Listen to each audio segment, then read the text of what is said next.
2026년 1월 3일 전 세계가 말 그대로 발칵 뒤집혔습니다. 미군이 현직 대통령을 그것도 자국 영토 안에서 체포하는 정말 초유의 사태가 벌어졌기 때문이죠.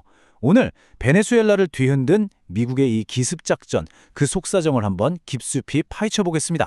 이 모든 일의 시작은요, 바로 이 한 문장이었습니다. 당시 도널드 트럼프 대통령이 자신의 소셜미디어 트루스 소셜에 올린 글인데요. 우리가 베네수엘라에 대한 대규모 타격을 성공적으로 마쳤다. 니콜라스 마두로 대통령과 그의 부인을 체포해서 국외로 이송했다.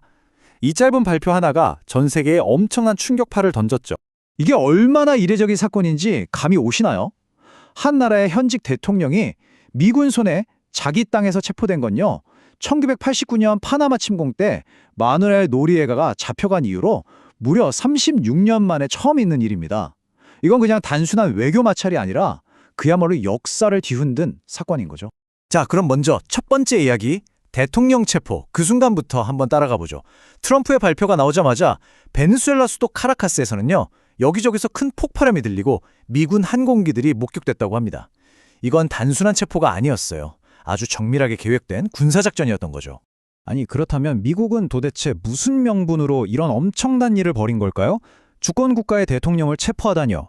두 번째 이야기에서는 미국이 마두로에게 씌운 혐의, 바로 마약 테러리스트라는 주장을 한번 들여다보겠습니다. 미국이 내세운 핵심 논리는 바로 나르코 테러리즘이라는 개념입니다. 이게 뭐냐면 마두로가 그냥 돈 벌려고 마약을 판 게 아니라는 거예요. 미국 사회를 일부러 파괴하고 불안하게 만들려고 마치 화학무기처럼 코카인을 고의로 퍼뜨렸다는 거죠. 그러니까 이건 범죄가 아니라 미국에 대한 테러 행위다. 이렇게 규정한 겁니다. 그리고 그 테러의 중심에는 태양의 카르텔이 있다고 봤습니다. 태양의 카르텔이라 이름이 좀 멋있죠? 이게 베네수엘라 장군들 어깨에 달린 태양 모양 견장에서 따온 이름인데요. 말 그대로 군대 최고위층이랑 정부 관료들이 직접 운영하는 마약 조직이라는 뜻입니다.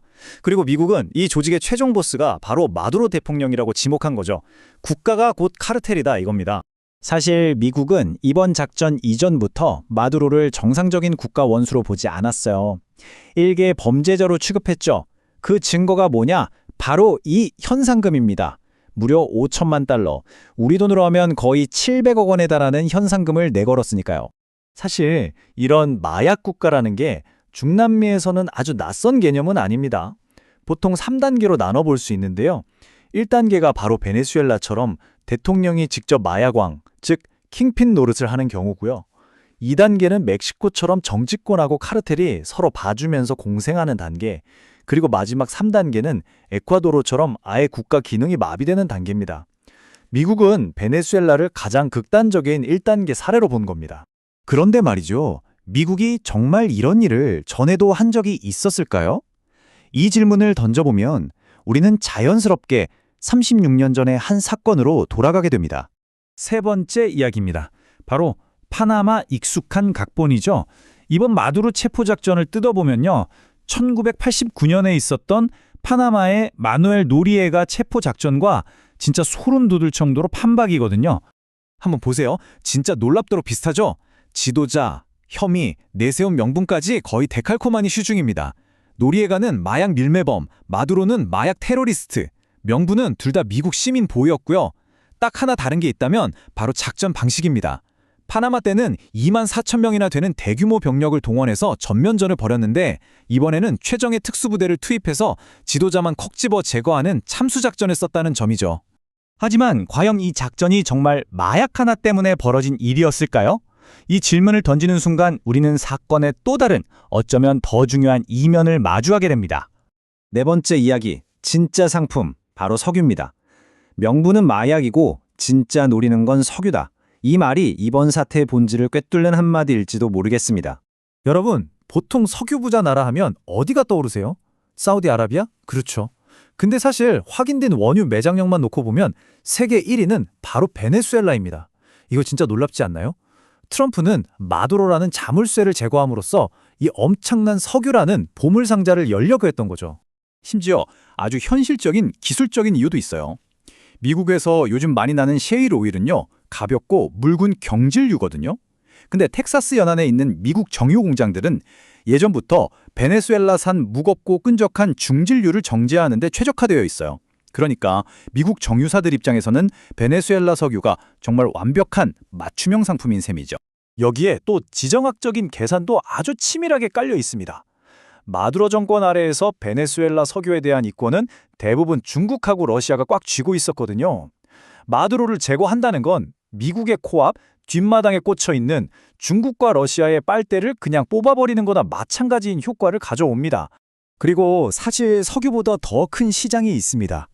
그건 바로 베네수엘라 재건 시장인데요. 그 규모가 무려 1조 7천억 달러, 우리 돈으로 약 2,300조 원으로 추정됩니다. 와, 정말 어마어마한 돈이죠. 이 거대한 사업을 미국 기업들이 독차지하게 될 거라는 건 불보듯 뻔한 일이고요. 자, 이제 마지막 이야기입니다. 그렇다면 이 작전이 남긴 것은 무엇일까요? 혼돈, 갈등, 그리고 그 결과에 대해 한번 살펴보겠습니다. 지금 베네수엘라는요, 그야말로 극도의 혼돈 상태입니다. 독재자가 사라졌다고 냄비를 두드리면서 환호하는 시민들이 있는가 하면 마두로의 친위대 역할을 하던 콜렉티보라는 갱단들이 거리로 나와서 약탈과 폭력을 저지르고 있어요. 이제 모든 건 군부가 어느 편에 서느냐에 달렸습니다. 그들의 선택에 따라 평화로운 재건으로 갈 수도 끔찍한 내전으로 빠져들 수도 있는 정말 벼랑 끝에 서 있는 거죠. 미국 내 반응도 정말 극과 극으로 갈리고 있습니다. 보수 진영에서는 미국인을 죽이는 마약 테러리스트를 잡은 영웅의 결단이라면서 찬사를 보내고 있고요. 반면에 진보 진영에서는 의회 승인도 없이 벌인 불법적인 전쟁이라면서 이건 명백한 헌법 위반이라고 비판하고 있습니다. 마두로가 나쁜 놈이라는 데는 다들 동의하지만 그를 잡는 방식이 너무 위험하고 무모했다는 거죠. 이 상황을 설명하는 아주 딱 맞는 용어가 있습니다. 바로 풍선 효과라는 건데요. 마약과의 전쟁에서 풍선의 한쪽을 누르면 어떻게 되죠? 다른 쪽에 불록 튀어나오잖아요. 바로 그겁니다. 1989년에 미국이 파나마를 그렇게 세게 누르니까 그 옆에 있던 멕시코 카르텔이 엄청나게 성장했던 것처럼 말이죠. 결국 우리는 이 마지막 질문 앞에 서게 됩니다. 한 명의 지도자는 제거되었습니다. 하지만 과연 문제가 해결된 것일까요? 아니면 그저 다른 곳으로 옮겨간 것뿐일까요? 이 질문에 대한 답은 아마 앞으로의 역사가 우리에게 보여주게 될 겁니다.